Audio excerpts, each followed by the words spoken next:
번째로 나눠볼 이야기 아무래도 후쿠시마 오염수 방류와 관련된 이야기인데요. 지난 24일부터 방류를 시작을 했습니다. 방류 이후에 오염수 방류를 규탄하는 목소리가 국내뿐만 아니라 해외에서도 들리고 있잖아요. 그렇습니다. 일본 현지는 물론이고 또 재미동포들도 백악관 앞에서 집회를 벌이기도 했었는데요. 네. 그동안 윤석열 대통령이 이와 관련해서 메시지가 별다른 의견이 없었는데 어제 국민의힘 연찬에서 참석해서 첫 메시지를 냈었죠. 그와 관련돼서 말씀을 해주시죠. 맞습니다. 이 오염수 방류 문제는 진보 보수 할 것 없이 반대 여론이 굉장히 높았기 때문에서인지 윤석열 대통령이 그동안에 입장 표명이 전혀 없었습니다. 근데 어제 국민의힘 연찬회에서 이 오염수 방류 문제에 대해서도 1+1은 100이라고 생각하는 세력들이 있다. 이런 세력들하고는 맞서 싸울 수밖에 없다. 이렇게 분명하게 입장을 이야기를 했어요. 그러니까 대통령이 국민의 불안과 불신을 좀 안심시키는 말을 기대를 했었는데 네. 그런 말은 전혀 없이 괴담 세력, 그러니까 1+1은 100이라고 하는 것은 괴담 세력이고 지금 자막에 나오고 있죠. 예. 거짓 세력이라고 하는데 그 사람들하고는 싸울 수밖에 없다. 이렇게 네. 강경한 입장을 보였습니다. 네. 그런데 이게 그동안에 대통령이 전혀 입장 표명하다가 차관들이 나와서 뭐라고 했냐면 과학적으로는 문제 없다. 그런데 방류에 대해서 찬성도 지지도 아니다.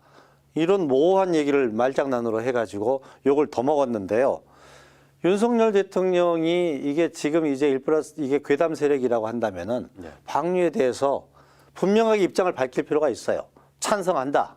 그리고 그거에 대해서 잘못되면은 역사적 판단과 역사적 평가를 받을 그럴 자신이 을 보여야 되는 거죠. 그런 얘기들은 없습니다. 그런데. 네. 그렇게 명확하게 이야기를 하고 있지는 않지만 한덕수 총리와 수산물 오찬을 갖기도 하고 대통령실 구내식당에서 또 찬으로 수산물, 또 고등어 구이 등이 나오는 등 뭔가 이렇게 보여지는 행태로는 안정성을 계속해서 강조를 하고 있는 모습인데요. 사실 네. 그렇다고 국민들의 불안감이 사그러들지는 못하잖아요. 그렇죠. 아주 미미한 부분이고 정치 쇼다 이런 네. 뭐 해석을 해볼 수밖에 없을 것 같은데 정부의 대책이라고는 IAEA와 또 우리 측의 전문가가 2주에 한 번씩 일본을 방문해서 방류 상황을 점검하곤 하겠다 이렇게 말을 했는데요. 또 이 정부는 어민들을 위해서 예산 증액을 내놓겠다 네. 이렇게 발표를 하고 있습니다. 예산 증액을 한다고 해서 어민들에게 실질적인 도움이 될까요? 오늘 마침 국무회의에서 모두 발언을 통해 가지고 윤석열 대통령이 예산을 더 증액해서 한 7,400억을 더 들여가지고 네. 우리 해역과 수산물에 대한 안전 감시 체계를 촘촘히 하겠다. 네. 이렇게 발표를 했거든요. 그런데 감시 체계를 촘촘히 할 게 아니라 방류를 원천 차단했다면은 7,400에 거기에 이런 보상 예산이라든지 감시 예산을 우리가 책정할 필요도 없는 거거든요. 네. 그래서 그런다가 또 IAEA는 2주에 한 번씩 우리에게 정보를 제공한다고 하는데 그 정보라는 것이 굉장히 제한된 얘기입니다. 우리 국민들의 제일 안전과 불안의 핵심은 뭐냐? 소위 알프스 장치를 통해 가지고 걸러지는 삼중수소의 문제가 아니라 전문가들이 삼중수소 외에 63개 정도의 핵물질이 더 있는데 과연 그걸 알프스 장치에서 이걸 뭐 분류할 수 있느냐 이런 네. 의심이거든요. 네네. 그게 해양 생태계나 우리 앞으로 그런 농축 데이터 이런 것들이 제공되지 않기 때문에 이미 제한된 IAEA에 그것도 우리가 현장에 가서 상주하지 않고 그쪽에서 제출된 데이터만을 가지고 2주에 한 번씩 하는 것은 아무런 소용이 없는 국민의 안심을 덜어드릴 수 있는 그런 방법이 아니다. 네. 이렇게 보입니다. 네. 그리고 그 부작용이라는 게 수십 년 뒤에 나타나는 그렇죠. 것이잖아요. 예. 지금 우리 후손들의 미래에 영향이 되는 일들이고 그래서 방류를 반대를 해야 됐다고 생각하는데 그런 문제에 대해서는 국민들의 우려와 염려와 걱정이 일도 해결할 수 없는 그런 지금 모니터 방식이다. 저는 이렇게 봅니다. 네, 좀 더 실효성 있는 대책을 생각을 해본다면 국제해양법재판소에 투기 중단 가처분 소를 제기를 한다든지 아니면 중국처럼 일본 수산물을 아예 전면 수입 금지를 한다든지 이런 식으로 좀 강력한 대응을 할 가능성은 전혀 없을까요? 그러니까 국제해양법의 그 위반이라고 제소를 한다든지 그런데 이미 지금 방류가 되고 있으니까 그 방류를 중단하려고 하면은 가처분 신청을 해서 차단을 해야 되지 않겠습니까? 그런데 그 가처분 신청이라는 것은 시민단체나 개인이 할 수가 있는 게 아니고 해양법상에서 국가만이 할 수가 있는 거예요. 네. 그러니까 아무리 여론이 그 해양법에 가처분 신청을 하자고 해도 국가가 정부가 판단을 하지 않으면 그게 제소할 수 있는 방법도 없기 때문에 현재는 그런 생각이 정부가 전혀 없기 때문에 그런 방법도 유효하지는 않는 게 참 안타까운 상황입니다. 네. 정부와 여당은 지금까지 미미한 미온적인 모습을 보이고 있고 또 야당의 모습을 살펴보도록 하겠습니다. 지난 주말에 서울에서 열린 후쿠시마 오염수 방류 집회 범국민대회에 참석을 했고 또 국민안전 비상 상태를 선언하고 방류 저지 투쟁에 나섰습니다. 네. 국민들은 왜 이제 와서냐 미리서 선제적인 대응을 하면 안 되냐 이런 의견을 나타내는 국민들도 있습니다. 네, 맞습니다. 민주당도 그렇고 정의당도 그렇고 여러 차례 일본을 방문하긴 했지만 뭔가 실효성 있는 대책이나 대안을 나타내진 또 못했거든요. 야권도 조금 답답하긴 마찬가지인 것 같은데 왜 그런 걸까요? 저도 지난주 토요일 날 그 규탄대, 범국민 규탄대에 광화문 프레스센터 앞에서 있었는데요. 거기에 동료들과 함께 참석을 했습니다. 네. 너무나 가만히 있을 수가 없고 말씀대로 뭔가를 해야 되는데 방법은 없고 하니까 그런 이제 국민들이 모이는 국민행동 규탄대에 참석해야 되겠다 이런 판단을 했거든요.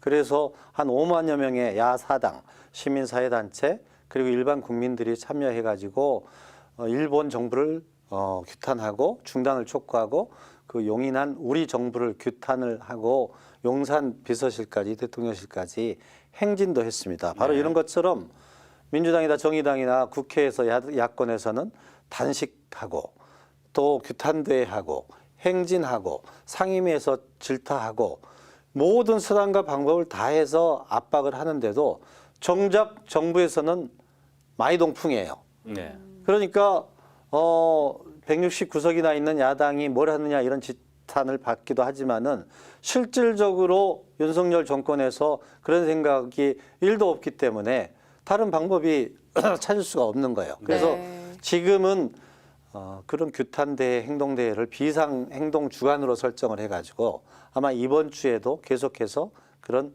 규탄 집회는 이어질 것으로 보입니다. 네. 그래서 야권이 또 하나 제시한 것이 공개 토론을 하자 이런 것까지 하고 있는데 네. 자, 어민들을 살리기 위한 어민들을 달래고 또 국민들을 위한 최선의 대책 이렇게 공개 토론 이외에 어떤 것들이 있다고 생각을 하십니까? 그러니까 인류의 공동 재산인 이 바다에 네. 방류를 한 거에 대해서 다른 방안도 있었거든요. 그게 매립 방법이라든지 네네. 그건 일본에서 비용이 훨씬 많이 들어가기 때문에 제일 비용이 적게 들어가는 해양 방류를 결정을 한 거예요. 인류의 공동 그야말로 자산이라고 할 수 있는 바다에. 그래서 지금은 계속해서 여론을 환기시키기 위해서 압박을 해야 되는 거고 다른 주변 국가들, 태평양 국가들과 연대를 해가지고 국제해양법에 제소를 할 수 있는 방법을까지도 같이 노력을 해야 되는데 바로 이런 노력들을 1+1은 100을 주장하는 괴담 세력이라고 생각하는 대통령과 정부를 상대로 해야 되기 때문에 어려운 점이 많습니다. 네, 지금이라도 정말 하루라도 빨리 오염수 방류를 중단할 수 있는 방법을 찾아야 할 것 같습니다. 네. 자, 그리고 어제 각종 논란에도 불구하고 저희가 여러 번 말씀을 드린 바가 있는데요. 이동관 방송통신위원장이 이제 취임을 했습니다. 취임식에서 무소불위의 공영방송을 심판하겠다. 공영방송의 구조와 체질을 획기적으로 개혁하겠다라고 밝혔습니다. 네, 그리고 첫 업무로 박문진과 EBS 보궐 이사를 임명을 했는데요. 네. 지금 다른 위원들은 공석인 상태라서 이동관 위원장 그리고 이상인 상임위원장 둘만 있는 상황이거든요. 이런 상황에서 이사를 임명한 게 굉장히 이례적인 경우라고요. 그렇습니다. 방송통신위원회는 5인으로 구성된 합의제 기구입니다. 대통령이 2명을 추천을 하고 국회에서 3명인데 야당에서 2명, 여당에서 1명입니다. 그래서 여권이 3대 2가 되는 구조인데 이게 합의제 행정기구로 만드는 것은 이 설치와 운영을 과거 군사 독재 시절에 방송 정책, 방송에 개입을 독재 방식으로 하기 때문에 이건 근본적으로 합의로 모든 것을 결정을 하라고 해서 합의제 행정기구로 설치를 한 거거든요. 네. 그런데 2명이 지금 있는데 주요한 정책 결정을 다 하고 있는 겁니다. 네. 나중에 이건 직권남용으로 반드시 문제가 되는 상황입니다. 물론 방송법에 2인 이상으로 회의를 개의하고 그중에 과반수 찬성으로 결정을 할 수 있다라는 조항은 있지만 그보다 더 상위적인 합의제 행정기구의 정신에 위배되는 지금 결정들을 하고 있기 때문에 네. 이 결정 사항들도 다음에 반드시 법적인 문제가 제기될 것으로 생각이 됩니다. 네, 지켜보도록 하겠습니다. 그리고 취임 후에 어떤 일을 할지가 또 전망을 해보도록 하겠습니다. 우선 이동관 방송위원장은 취임식에서 명확하게 했어요. 보니 공영방송을 장악하겠다라는 의도와 또 포털을 군기잡기 하겠다라는 의사를 분명하게 암시를 했습니다. 네, 개혁하겠다는 단어로요. 네. 그렇습니다. 그러면은 이제 KBS, MBC 등 우리 공영방송을 공영방송이 아니라 노조에서 휘둘리는 노용방송으로 규정을 하고 그걸 바로잡는 것이 방송 정상화다. 그게 자기가 해야 될 책무다. 이렇게 천명을 한 거죠. 네. 그렇다면은 MBC 대주주인 박문진 방송문화진흥회 그리고 KBS 이사회를 여권 우위 구도로 개편을 하게 될 것이고 그 다음에는 KBS 경영진, MBC 경영진의 교체. 그 이후에는 또 어떻게 되겠습니까? 주요 이제 보직 인사에 대해 개입하고 또 여러 가지 패널들이나 시사 프로그램까지 손보겠다는 그런 수순으로 방송을 정상화하겠다라고 진행을 할 것으로 예상이 됩니다. 네. 지금 언론계도 그렇고 시민사회단체도 지금 기자회견을 열고 사퇴를 촉구하고 있지만 방송 장악 또 언론 장악은 이미 시작이 된 것 같습니다. 이런 상황에서 우리 시민들은 어떤 부분을 좀 더 주목해서 봐야 할까요?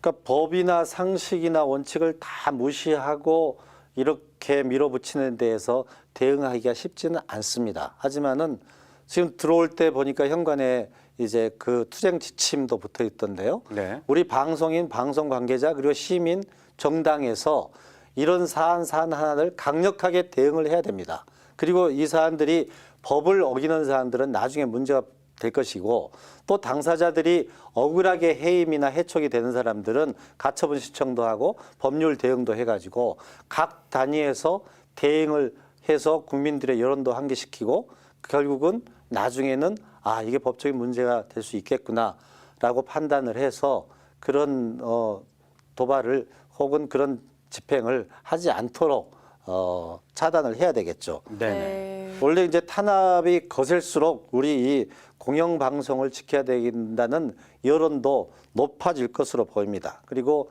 이런 직권남용의 행태들은 기록으로 역사에 반드시 남겨야 된다. 저는 이렇게 생각합니다. 네, 이제 국민들도 언론이나 정치권의 의제 설정을 할 수 있는 그런 역할을 저희가 기대를 해보도록 하겠습니다. 네. 자, 그리고 이제 이념 논쟁으로 넘어가 보도록 하겠습니다. 정일성 역사공원 문제와 관련된 문제가 아주 뜨거운 감자가 되고 있죠. 네, 윤석열 대통령까지 나서서 대한민국의 정체성을 훼손하는 일이다. 관련 모든 부처가 나서서 신속하게 대응을 해야 한다라고 이야기를 했고요. 박민식 국가보훈부 장관은 직까지 내걸겠다라고 하면서 이 정일성 역사공원 조성을 굉장히 강하게 반대하고 있는 상황이거든요. 갑자기 왜 이런 상황이 벌어진 건지 좀 설명이 필요할 것 같습니다.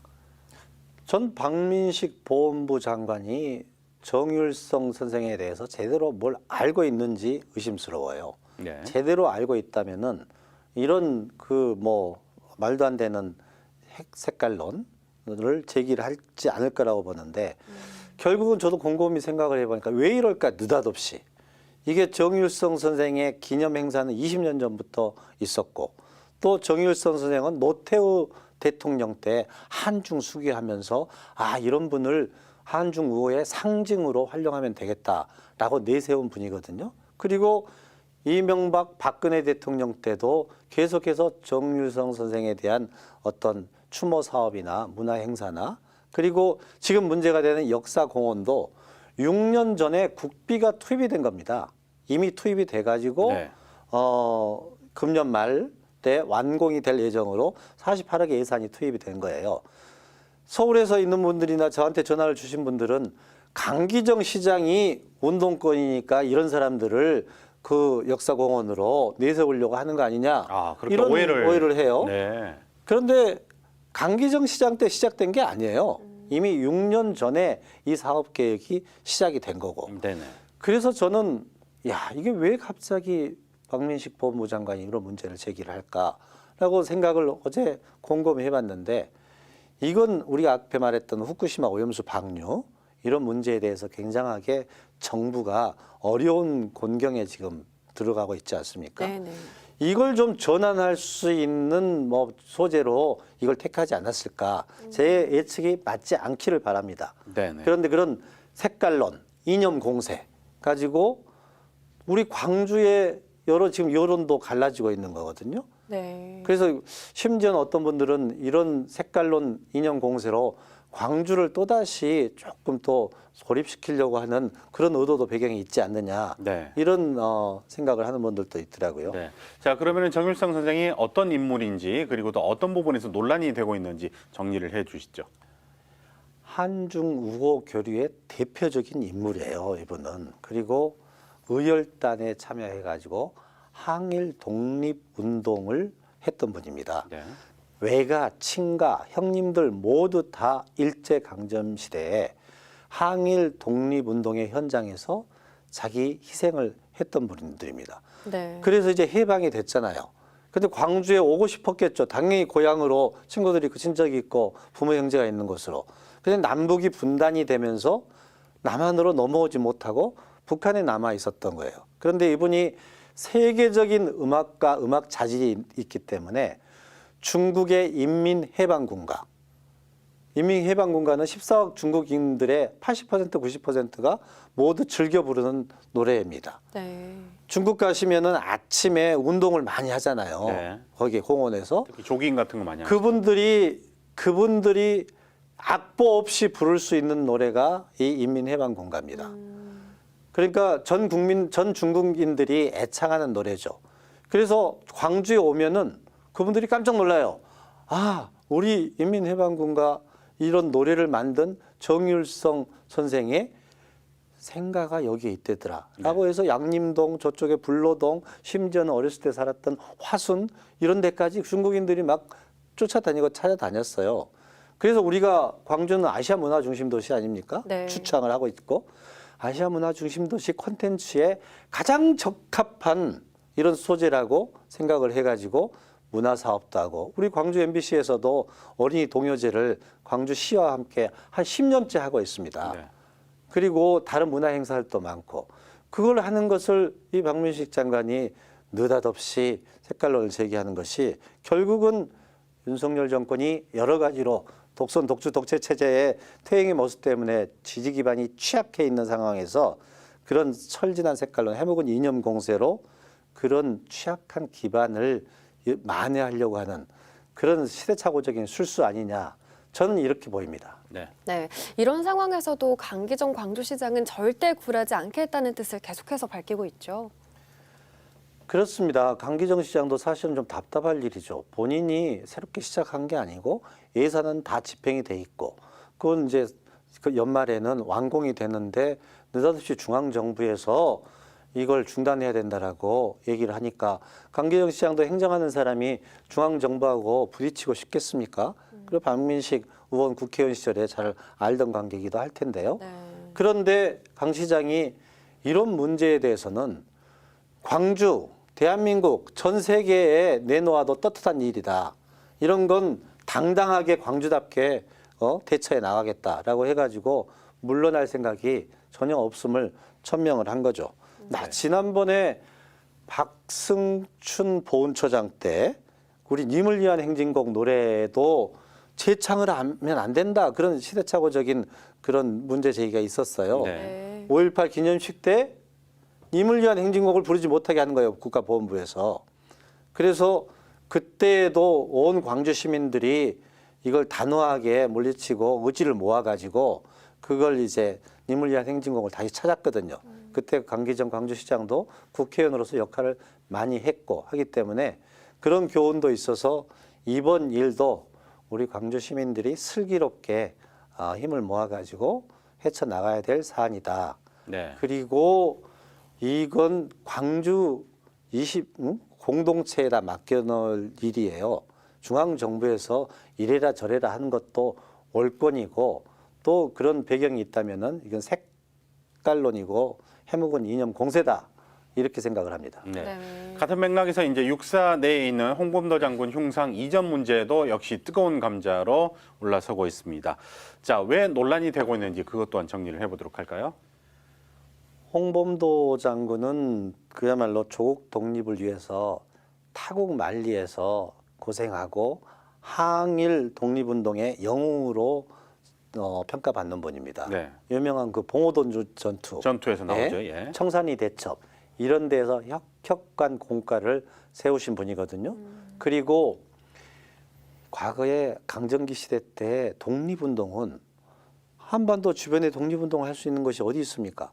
중국 아니면은 소련 아니겠습니까? 네. 중국에 있는 분이나 소련에 있는 분들은 소련에서는 독립운동에 도움을 받기 위해서는 소련 공산당에 편의적으로 가입을 할 수밖에 없는 상황이었어요. 네. 그리고 그 뒤에 전쟁이 끝나고 나서도 생활상의 이유로 소련 공산당에 잠시 가입했고 1943년도에 이분이 돌아가셨습니다. 그러면 북한 정권이나 45년 이후에 공산당 북한하고도 아무 관계가 없는 그런 영웅이에요. 이분의 흉상을 육군 사관학교에다가 설치가 돼 있는데 이걸 국방부 장관이라는 자가 공산주의 전력이 있는 사람의 흉상이 우리 사관학교 생도의 정문에 있어서는 적절치 않다라고 해서 이걸 철거하겠다고 해서 문제가 되는 겁니다. 네. 그래서 자, 윤석열 대통령이 지난 광복절 축사에서도 반공주의에 힘을 실었고 또 그러다 보니까 너무 이념 논쟁으로 치우친 게 아니냐. 윤석열 대통령의 역사관에 대해서도 우리가 이제 점검을 하고 체크를 해볼 필요가 있을 것 같습니다. 어떻습니까? 조금 심하게 이야기하면 윤석열 대통령은 역사관 자체가 없어 보여요. 역사관, 역사 부재입니다. 거기에 그 틈을 극우 보수 세력, 소위 뉴라이트 사관이 침투하고 있는 것처럼 보입니다.